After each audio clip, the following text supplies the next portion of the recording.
হজরত শাহ মখদুম রূপস রহমতুল্লাহি আলাইহি 1216 খ্রিস্টাব্দে জন্মগ্রহণ করেন এবং 1313 খ্রিস্টাব্দে পরলোক গমন করেন।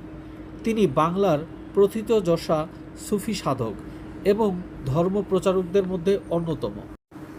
তিনি ত্রয়োদশ শতাব্দীর শেষার্ধে এবং চতুর্দশ শতাব্দীর শুরুতে বাংলাদেশের তথা রাজশাহী অঞ্চলে ইসলাম প্রচার করেছিলেন। তার অনুপম ব্যক্তিত্বে মুগ্ধ হয়ে শত শত মানুষ ইসলাম ধর্মের দীক্ষা গ্রহণ করেন। মূলত শাহ মখদুমের মাধ্যমেই বরেন্দ্র এবং গৌর অঞ্চলে ইসলাম ধর্ম বিস্তার লাভ করে।